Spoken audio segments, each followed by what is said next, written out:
네, 안녕하세요. 만나뵙게 해서 반갑습니다. 저는 시프트업의 VFX 팀장을 맡고 있는 서장엽이라고 합니다. 반갑습니다.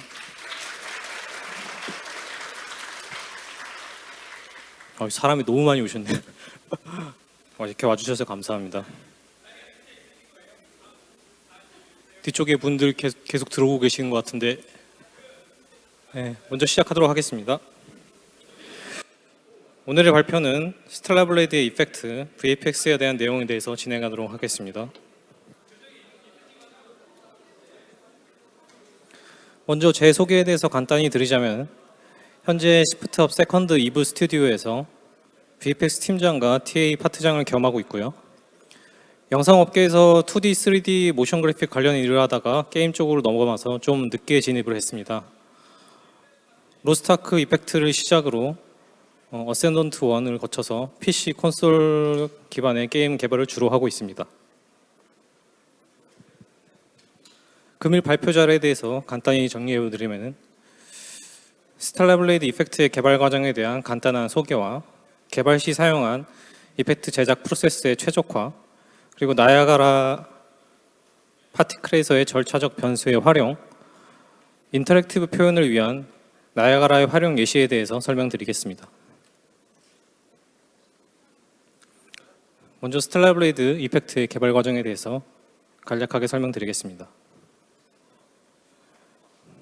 스텔라 블레이드는 트리플 A급 콘솔 싱글 플레이 액션 게임을 목표로 한 프로젝트로 총 5년간의 개발 기간이 소요되었습니다. 이 중에 개발 후기 폴리싱과 QA 기간을 제외하면 대략 4년 정도의 본 개발 기간이 소요되었습니다. 프로젝트 시작 시기에는 8개월간의 프로토타입으로 이루어졌으며 팀장을 저를 포함한 2명의 이펙트 아티스트가 제작을 하였습니다.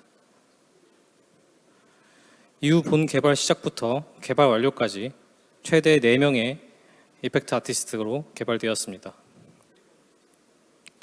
그리고 이펙트 리소스 작업 이외에도 발사체나 환경 인터랙션 요소를 위한 블루프린트 등을 팀 내부에서 직접 제작하여 실무에 활용해서 조금 더 폭넓은 작업을 할 수 있었습니다. 스텔라 블레이드의 이펙트의 비주얼 목표로 보자면은 뭐니 해도 트리플 A급을 지향하니만큼 기존 모바일이나 MMO에서는 볼 수 없는 높은 퀄리티의 시네마틱 비주얼을 목표로 하였고, 단순한 일회성 스킬 이펙트 리소스 같은 제작에 국한되지 않은 조금 더 여러 고급 기능들을 사용해서 많은 인터랙티브 효과를 만들어 보고자 했습니다. 또한 지금까지 많이 만들고 또 봐왔던 대중적인 판타지 스타일의 이펙트에서 벗어나 조금 더 신선하고 기발한 느낌을 주기 위해 초현실주의적 레퍼런스를 많이 참고하였습니다.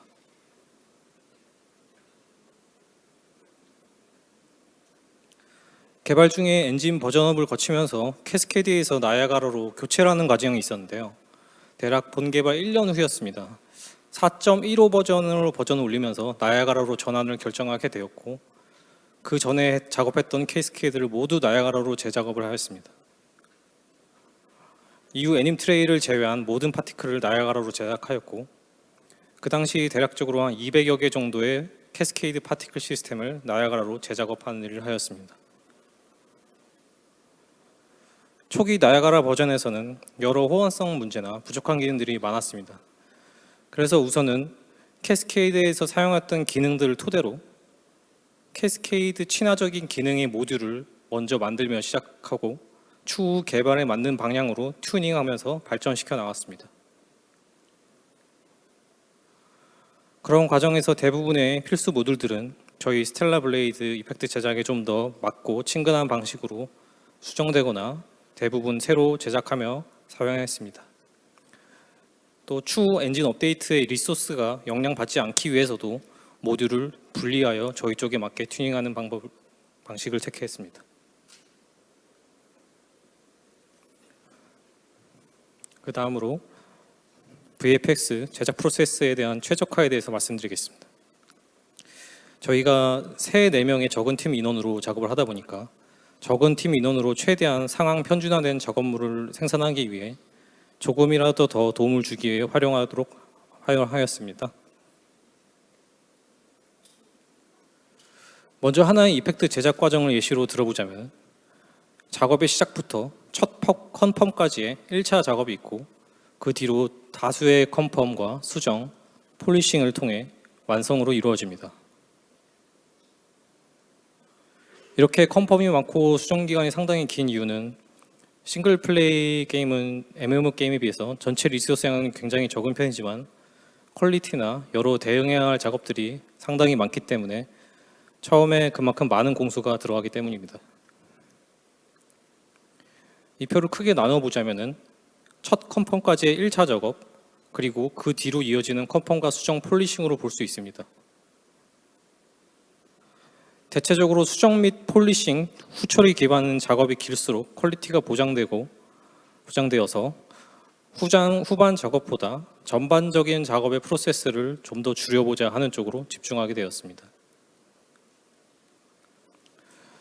그래서 컨펌 전 1차 작업의 프로세스를 줄이는 쪽으로 보자면은 파티클의 초기 제작 시 간단한 세팅이나 커브 데이터 작업 같은 노가다 작업들, 매번 해야 되는 작업들을 어떻게 없앨 수 있을까, 줄일 수 있을까, 그러면서 기존의 퀄리티를 최대에 어떻게 유지할 수 있을까라는 쪽으로 접근을 해보았고, 그게 가능하다면 전략한 시간만큼 폴리싱 시간에 더 투자를 해서 더 퀄리티를 끌어올릴 수 있지 않을까 생각했습니다.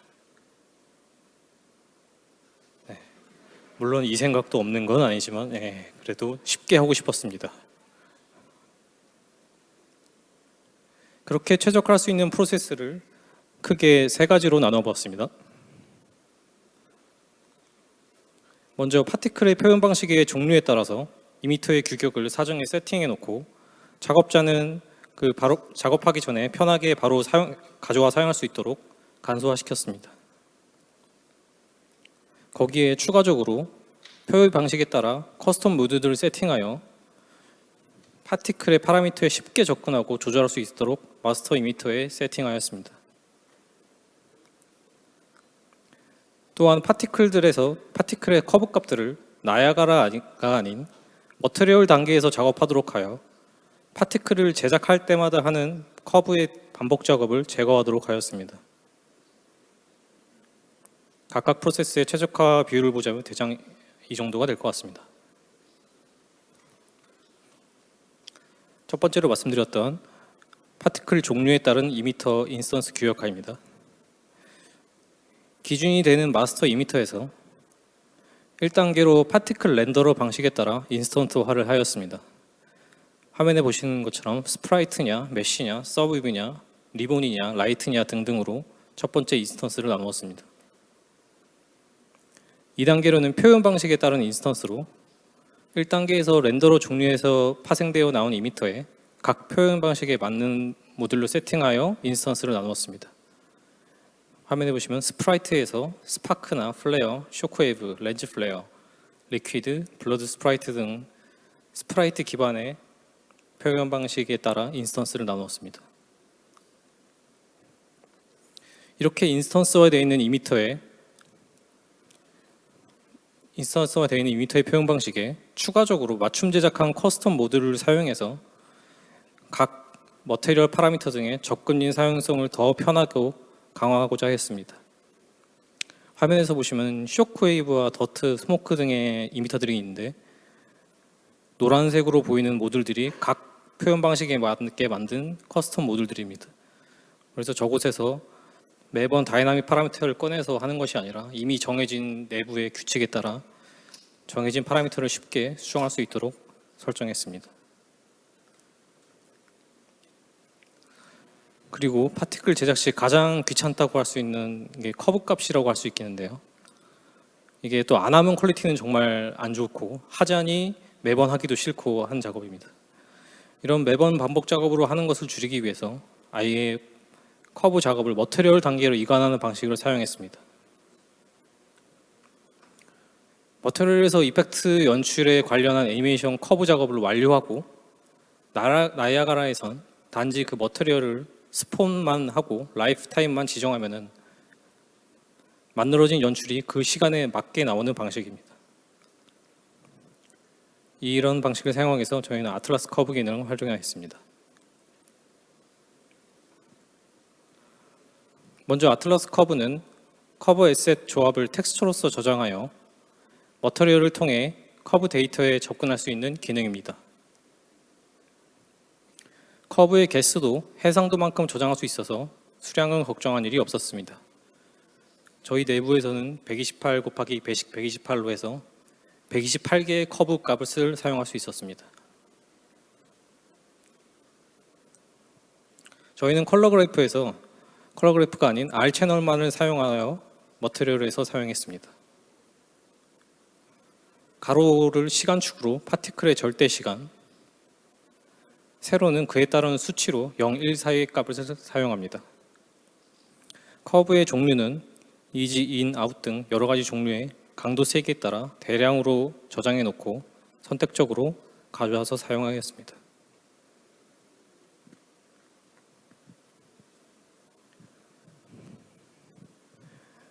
머티리얼 노드에서의 적용 방식으로는 그 해당 커브 아틀라스 노드의 입력에 파티클 릴레이티브 타임을 사용해서 파티클의 절대 시간을 기반으로 아틀라스 커브를 사용하도록 합니다. 해당 아틀라스 커브의 출력값은 0, 1 사이의 값인데 이것을 머티리얼에서 각자 사용할 머티리얼에 맞게 리매핑하여 사용합니다. 화면에 보시는 함수는 이제 저희가 내부에서 저희가 편하게 만든 리매핑 함수이지만 언리얼의 기본 리매핑 함수를 사용해도 무관합니다. 실제 마스터 머티리얼에서 사용을 하는 방식을 보자면은 애니메이션이 필요한 각개의 머티리얼 변수에 맞게 아틀라스 커브를 따로따로 지정해 놓습니다. 그리고 리매핑할 데이터들도 각 파라미터에 맞게 따로따로 지정해 놓은 걸 볼 수 있습니다. 화면에서는 이제 UV 노이즈 스케일과 노멀 인텐시티, 디저블 스케일 등의 파티클에서 파라미터에 필요한 데이터들이 있는데 거기에 맞게 하나하나 커브 데이터를 설정하는 모습입니다. 문제는 이렇게 작업을 하게 되면 커브 관련을 작업과 확인을 머티리얼 에디터에서 해야 되는데 결과물의 확인이 어렵게 되는 문제가 있습니다. 머티리얼 에디터 창에는 파티클의 시간이 없으므로 움직임이 없어서 확인을 할 수가 없기 때문이죠. 그래서 아틀라스 커브의 입력 수치를 눈으로 확인하거나 수동으로 하기 위해 타임 관련 디버그 기능을 추가하여 활용하였습니다. 해당 영상이 예시로 간단한 파형의 이펙트를 머티리얼 내부에서 커브 에디터를 활용하여 애니메이션을 처리하는 과정을 보여드리겠습니다. 화면 안에 타임라인이 파티클의 절대 시간의 위치를 알 수 있게 하여 더 직관적으로 작업할 수 있게 하였습니다. 지금 각 파라미터에 여러 가지 커브를 바꿔보고 리매핑 파라미터 수치를 바꾸면서 하나의 이펙트 스프라이트를 제작하신다고 보면 됩니다.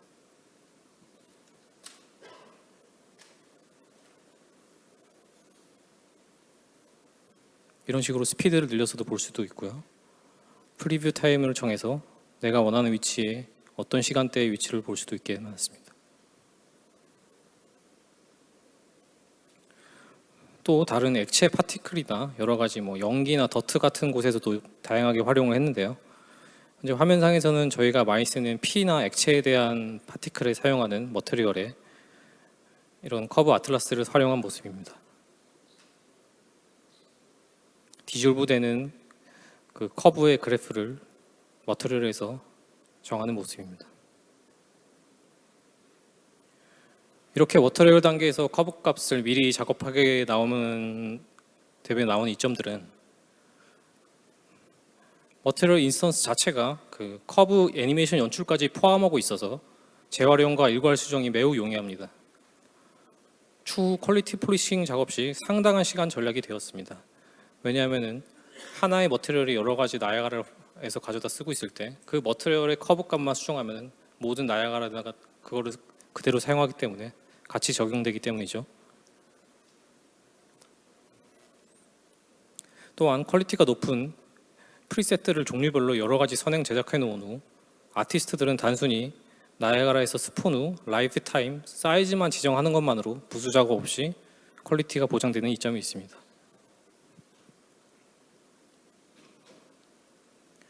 또한 마스터 이미터 규격화의 커스텀 모듈과 함께 사용함으로써 효율을 극대화할 수 있었습니다.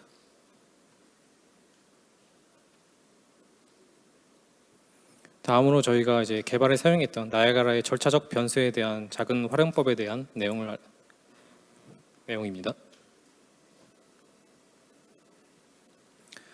나이아가라에서 절차적 변수를 활용하게 되었던 이유에 대해서 먼저 설명을 드리자면, 파티클 제작 시 가장 많이 사용하는 랜덤 레인지를 더욱더 효과적으로 사용하고, 각 파티클의 변수들이 서로 상호작용할 수 있게 하여 조금 더 물리적이고 자연스러운 표현을 가능하게 됩니다.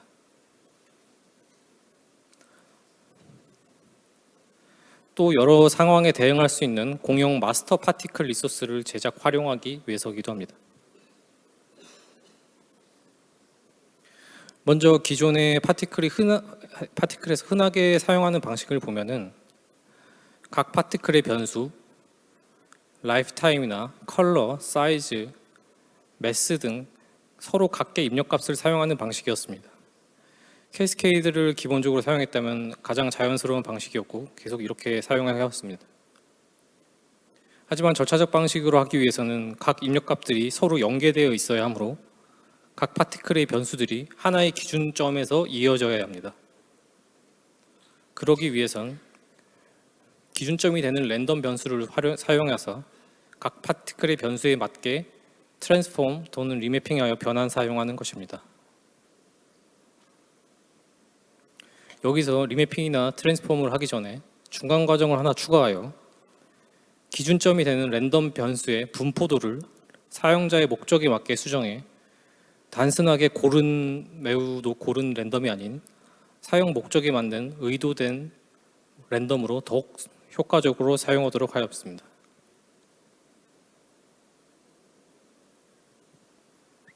랜덤 분포를 수정하는 것에 대해서 간단히 말씀드리자면 기본적으로 커브 값을 사용합니다.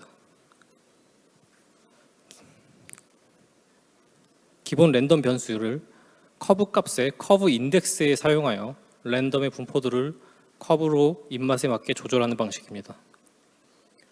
화면에 보이시는 것처럼 이런 리니어한 그래프에서는 커브 인덱스의 입력값과 동일한 출력값을 가지게 되어 같은 결과로 나오게 되지만, 이런 커브를 사용하게 되면 출력값이 그래프에 맞게 변화되어 상황에 맞는 조금 더 보정된 랜덤 값을 만들어낼 수 있습니다. 현재 이 화면으로 보자면 대략 0.8에서 1까지가 1로 고정되어 있는데, 그러면 입력되는 랜덤 수치가 0.8에서 1 사이일 경우 무조건 1로 만들어서 1인 수치의 랜덤 값이 많은 랜덤 수치를 만들게 됩니다. 또한 이런 방식의 계단 방식의 커브 값을 사용하게 되면 특정한 고정적인 수치의 랜덤을 배출할 수 있을 뿐만 아니라 벡터나 컬러에도 사용하여 입력 랜덤 값에 따른 특정한 결과값을 사용할 수 있게 됩니다.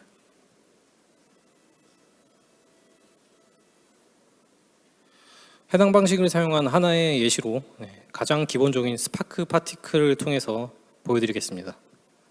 우선 가장 기본이 되는 랜덤 변수 온도라는 것을 생성하겠습니다. 0, 1까지의 범위를 가진 변수로 0은 가장 낮은 온도, 1은 가장 높은 온도가 될 것입니다. 그리고 이 온도의 랜덤의 분포도를 조절합니다. 파티클의 온도가 아주 고르게 분포한 것이 아닌 낮은 온도는 80%, 높은 온도를 20% 수준으로 특정한 비율을 정하는 등의 과정을 거칩니다. 그리고 그 랜덤 수치를 각각 파티클의 변수에 리매핑합니다. 라이프타임의 경우에는 온도가 높을수록 길게 남아있을 수 있으니 온도가 높을수록 라이프타임이 길게 하였고, 색상은 온도가 높을수록 밝은 노란빛을 띠고 낮을수록 붉은색을, 질량은 온도가 높을수록 높게, 사이즈도 온도가 높을수록 크게, 그리고 이제 콜리전 바운스도 온도가 높을수록 크게 바운스하고 온도가 낮으면 작게 바운스할 수 있게 세팅을 하였습니다. 대부분은 러프를 사용해서 활용했습니다. 이렇게 해서 나온 결과물인데요. 지금 위쪽이 이제 커브 랜덤의 랜덤의 분포 그래프입니다. 그래서 왼쪽은 아주 고른 랜덤인 반면 오른쪽은 온도가 낮은 것과 큰 거의 간격이 크고 온도가 큰 수치들이 더 많이 존재합니다. 이렇게만 보면 참 좀 보기 힘드실 수 있지만 이런 것을 하나하나 통해서 디테일을 올려가는 쪽으로 저희는 사용했습니다. 조금 더 잘 보이는 쪽으로 보여드리자면 왼쪽 그래프를 보시면 1에 가까운 수치가 굉장히 많은 커브 그래프입니다. 그래서 온도가 높은 밝은 노란색 파티클이 많이 있고 오른쪽의 그래프는 0.5 이하의 낮은 온도가 많은 커브 그래프입니다. 그래서 좀 더 파티클이 작고 붉은빛의 표현이 많이 있습니다. 이런 베리에이션을 상황에 따라서 커브 하나로 조절할 수 있는 것이 굉장히 편하다고 할 수 있습니다. 또 다른 쪽에 여러 가지 파티클에도 많이 사용했습니다. 이러한 절차적 변수의 활용의 응용으로 SF 스타일의 HUD 작업물을 예시로 보여드리겠습니다. 해당 영상물은 하나의 2m로만 제작된 것으로 각 파티클이 노이즈 변수, 벡터 필드로 만들어진 노이즈 변수 강도 수치를 가지고 있고 그것에 따라 파티클의 변수들의 변화를 주는 방식으로 제작되었습니다. 절차적 방식으로 제작되었으므로 상황에 맞게 여러 프로퍼티들을 수정 가능하여 다양한 환경에 대응이 가능합니다.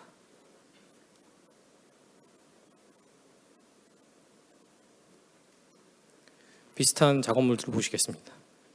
모두가 절차적 방식으로 생성된 것들로 자유롭게 프로퍼티를 수정하여 상황에 맞게 대응할 수 있게 만들었습니다.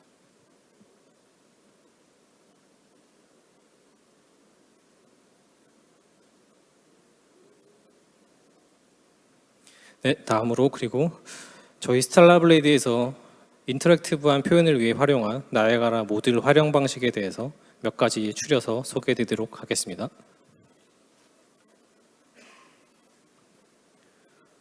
먼저 스텔라블레이드에서 주인공 이브가 가장 많이 하는 스킬 이펙트죠. 전기 이펙트에 대해서 제작에 관련해 설명해 드리겠습니다. 전기 이펙트가 조금 더 주변 환경과 상호작용하는 느낌을 주기 위해서 저희는 실제 물리적으로 전기가 시작되고 지면에 이어지길 원했는데요.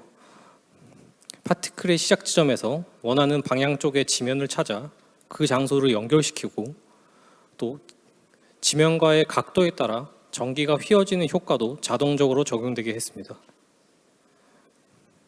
또한 특정 오브젝트 타입의 지면만 체크해서 전기가 연결되도록 하고 히트된 장소에서 파티클 라이트와 추가적인 스파크 파티클이 자동으로 생성되도록 하여 쉽게 퀄리티를 높이도록 하였습니다.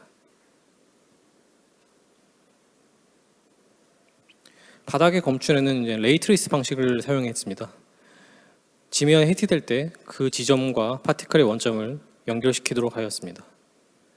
이 작업은 이미터 업데이트에서 연산되었으며 이미터 루프 중 충돌이 감지되면 그 위치를 저장하여 현재 이미터 루프에는 그 위치에 전기를 계속 연결시켜주는 방식입니다. 레이의 검출 방향인 벡터와 히트된 지점의 월드 포지션 그리고 히트된 지점의 노멀 값을 저장하여 사용했습니다. 콜리전이 일어나지 않다면 즉시 파티클을 삭제했습니다. 검출 방향으로는 크게 두 가지가 있을 텐데 전방쪽으로의 원뿔 형태에 향하는 방식과 전방향 랜덤 방식으로 사용하였습니다. 그리고 기존 레이트레이스 함수의 오브젝트 타입이 하나가 돼 있어서 저희가 좀 부족했는데 다수를 입력할 수 있게 수정해요. 원하는 특정 오브젝트들에만 전기가 연결될 수 있도록 설정하였습니다.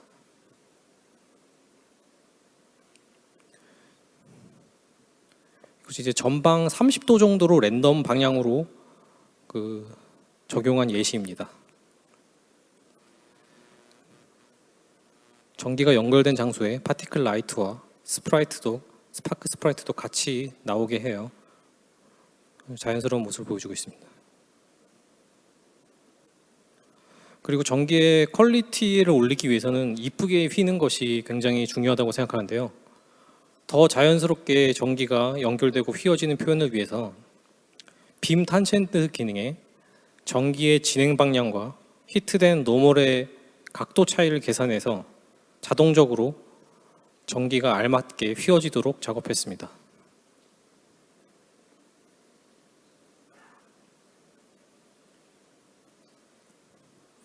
네, 예시 영상인데요. 지금 보시면은 전기의 진행 방향과 그 전기가 부딪힌 바닥의 노멀 각도에 따라서 전기가 자동적으로 알맞게 휘고 있는 것을 볼 수 있습니다.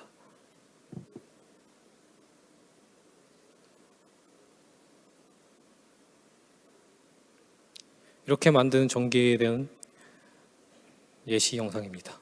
저희는 전기를 하나만 사용하지 않고 이미터를 여러 개 겹쳐서 이렇게 한꺼번에 사용했습니다.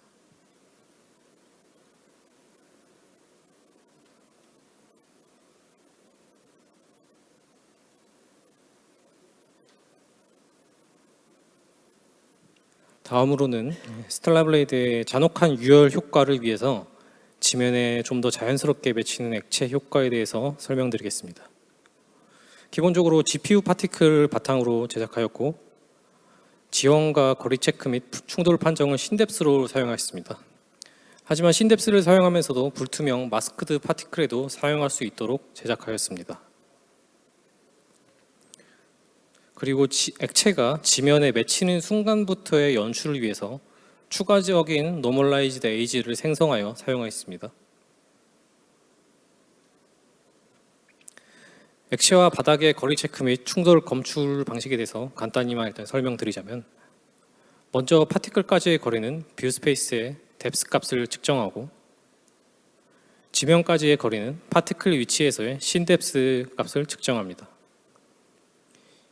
이 두 값의 차이 값으로 지면에 충돌시킬지 말지를 판별합니다. 다만 마스크드 머터리얼 같은 경우에는 파티클 자체가 신뎁스에 막혀서 지면까지 거리를 측정할 수가 없습니다. 왜냐하면 이제 마스크드 머터리얼 자체도 신뎁스를 그리고 있기 때문이죠. 이 문제를 회피하기 위해서 저희는 X만큼의 스크린 스페이스 아랫 방향의 위치에 신뎁스를 측정하는 방식을 채택했습니다. 이게 완벽하지는 않았지만 그래도 효과가 잘 나와서 사용했습니다. 하지만 언리얼 5 버전에서는 파시얼 신뎁스 기능이 생겨서 이렇게 할 필요가 없어졌습니다. 좀 더 빨리 나왔으면 좋겠네. 지형의 깊이와 파티클의 깊이를 체크하는 방식은 다음과 같습니다. 앞서 설명드렸던 마스크드 파티클을 위한 스크린 스페이스 방향 옵셋은 신뎁스 측정 함수에 보신 바와 같이 추가하여 사용했습니다.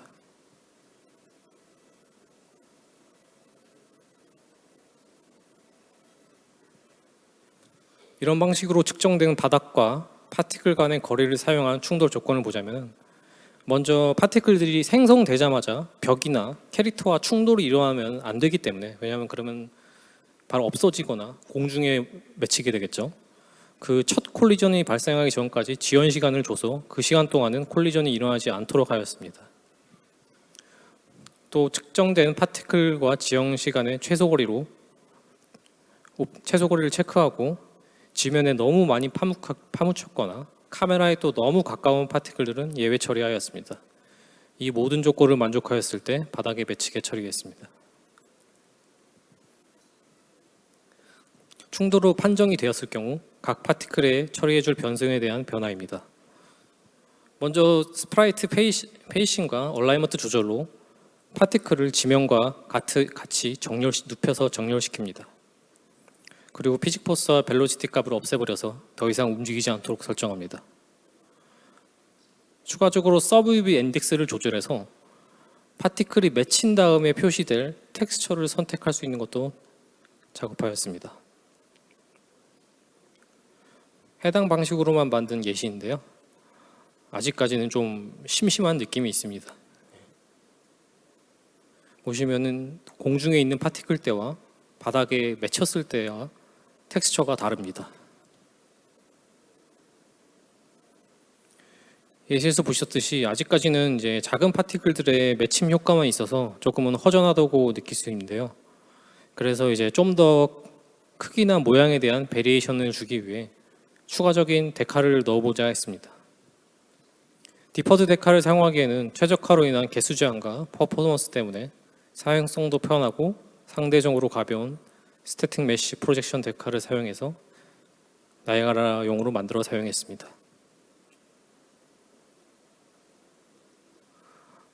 또한 액체가 지면에 닿는 순간부터 나오는 연출을 만들려고 하였는데요. 예를 들면 액체의 지면과의 충돌로 인한 액체의 사이즈의 변화, 컬러의 변화, 서브 UV 인덱스의 변화 같은 것이 있겠습니다. 그러기 위해서 기존 노멀라이즈드 에이지 기반에서 콜리전 시점에서부터의 새로운 노멀라이즈드 에이지를 만들어 다양한 연출에 사용하였습니다. 밑에 있는 그래프가 이제 사이즈에 대한 변화인데요. 콜라이드를 한 시점, 그러니까 이제 맺힌 시점에 사이즈를 순간적으로 올렸다가 다시 내려서 자연스럽게 맺히는 효과를 준 것을 보실 수 있습니다.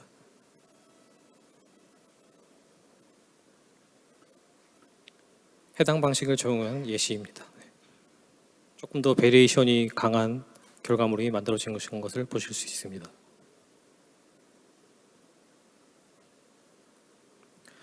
다음으로는 나이아가라를 사용한 렌즈 플레어 효과에 대해서 설명드리겠습니다.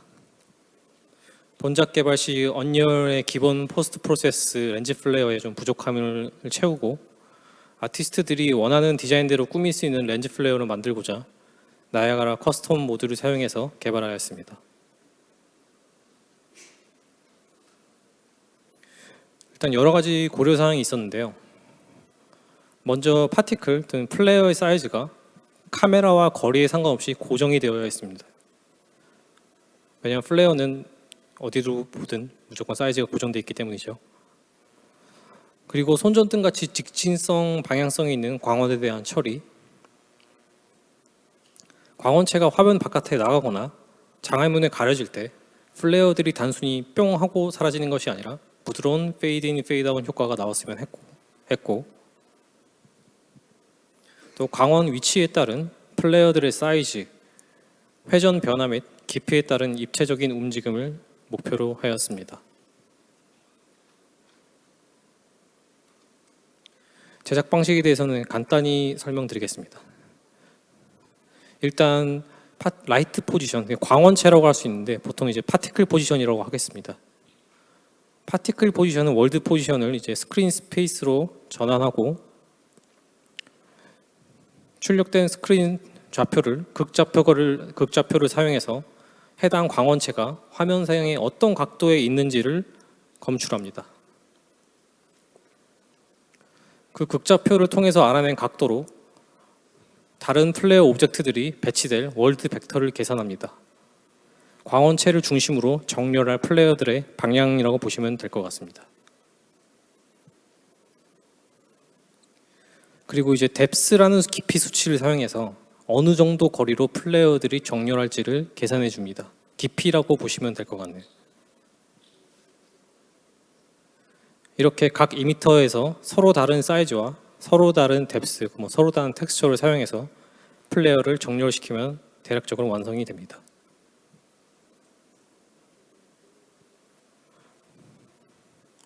그리고 이제 거리에 무관한 파티클 사이즈를 고정시키기 위해서 파티클 사이즈에 카메라에서 파티클까지의 거리 그리고 0.001이라는 숫자를 곱해서 고정시키도록 하였고, 추가적으로 이제 광원체의 화면 위치에 따라서 플레어의 크기가 변하기를 원했는데, 그러기 위해서 광원체의 월드 포지션을 스크린 포지션으로 변한 후에 화면 중앙에서 광원체까지의 거리를 측정하여 그 값을 커브 값에 입력하여 아티스트가 화면 중앙에서 화면 끝 위치에 그 광원체가 위치함에 따라 사이즈의 배율을 커브로 그래서 쉽게 적용할 수 있도록 하였습니다. 앞서 사용하였던 파티클의 월드 포지션을 스크린 포지션으로 변환한 방식은 다음과 같습니다. 하지만 언리얼 5에는 함수가 만들어져 있었습니다.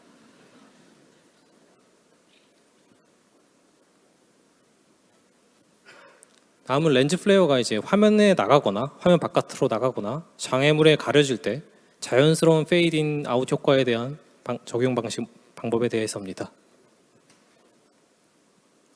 기본적으로 오브젝트가 가려지는 것은 아까 설명드린 액체의 바닥 충돌과 비슷한 방식인데요. 신뎁스와 파티클 뎁스에 비교하여 판단합니다. 그리고 화면 바깥에 나가는 것에 대한 체크는 신뎁스 체크 함수에서 is inside view 변수로 판별을 하였습니다. 둘 중 하나라도 검출될 경우 fade out 처리되도록 하였습니다.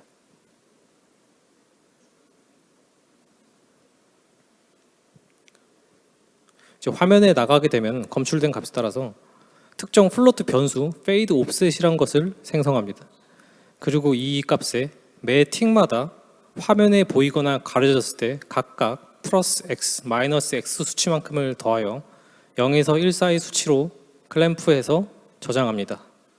여기에 x 수치는 페이드되는 속도를 정하게 됩니다. x가 클수록 더 페이드되는 속도가 빨라지겠죠.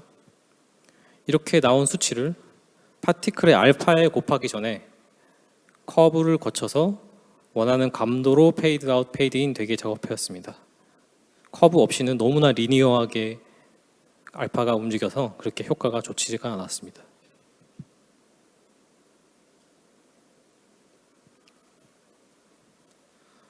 근데 이제 렌즈 플레어 파티클을 제작하여 활용을 하다 보니까 각 플레어 오브젝트가 화면에 미치는 영향이 굉장히 크고 겹쳐져 있을 상황이 상당히 많았습니다. 아무리 렌즈 플레어의 머터리얼이 가벼운 언릭과 컷아웃을 사용해서 잘라낸다고 하더라도 저희가 이제 네이티브 4K 모드 같은 고해상도 모드에서는 굉장히 큰 부담이 되었습니다. 이에 이제 완전히 페이드 아웃 되어 있는 상황이라면은 아까 만들었던 변수인 페이드 옵셋이 제로가 되겠죠. 파티클의 사이즈를 강제로 0으로 만들어서 아예 화면에 그려지지 않도록 해서 최대한 보완을 하였습니다. 실제 게임에서 활용된 샘플을 보시겠습니다.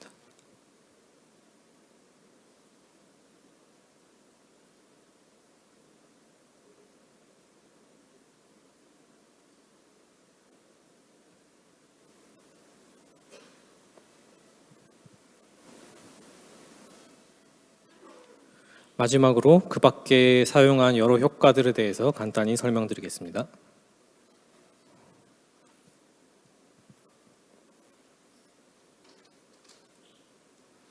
먼저 플레이어나 몬스터, 스킬 이펙트가 오브젝트에 반응하는 여러 가지 환경 요소를 표현하기 위해 많은 방식의 렌더 타겟 시뮬레이션을 활용했습니다. 아주 복잡한 유체 시뮬레이션 같은 경우에는 닌자 라이브 플러그인을 부분적으로 사용했고요. 또 이 렌더 타겟들이 파티클에도 영향을 미치게 하기 위해서 렌더 타겟 정보를 파티클의 시뮬레이션에 영향을 주도록 하였습니다.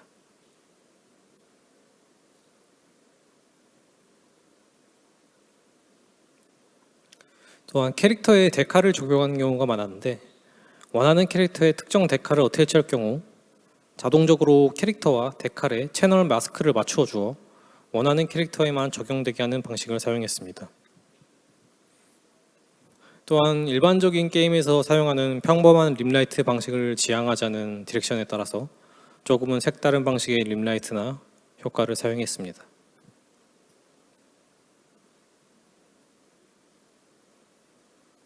개발 후반에 네이티브 4K 모드에서 이펙트의 오버드로우가 상당히 문제가 되었는데 이게 2K 모드와는 정말 비교도 안 될 정도로 굉장히 많이 먹게 되더라고요.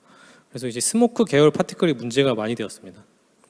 이런 종류의 파티클의 오버드로우를 방지하기 위해서 이제 카메라에서 특정 거리보다 가까워지면 머테리얼의 버텍스 쉐이더를 사용해서 스프라디 사이즈를 조절해서 화면에서 스모크들이 크게 그려지는 것을 방지하도록 했습니다. 화면에 보시면은 카메라 가까워지면 스모크가 쪼그라들어서 없어지는 걸 볼 수 있습니다.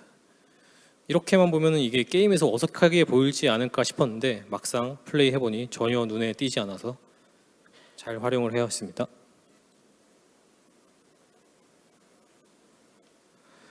그리고 이제 스파크 파티클 같은 작은 파티클들이 이제 원거리에서 거의 보이지 않거나 깜빡거리는 현상들을 이제 많이 작업하면서 보셨을 겁니다. 이런 경우에 이제 저희가 퀄리티가 좀 나오지 않아서 좀 부담스러웠는데, 해당 문제를 해결하기 위해서 특정 거리 이상부터 버텍 쉐이더로 파티클의 스프라이트 크기를 거리에 따라 강제로 조절하는 방식을 사용했습니다. 아까 말씀드렸던 스모크 파티클의 오버드로우를 막기 위해 사용한 방식의 반대라고 보시면 될 것 같습니다. 현재 화면이 적용 전의 화면이고요. 이 정도의 파티클이 있었는데 거리가 넓어지니까 이렇게 잘 안 보이게 됐습니다. 이게 적용 후의 화면입니다. 훨씬 더 또렷해진 걸 볼 수 있습니다.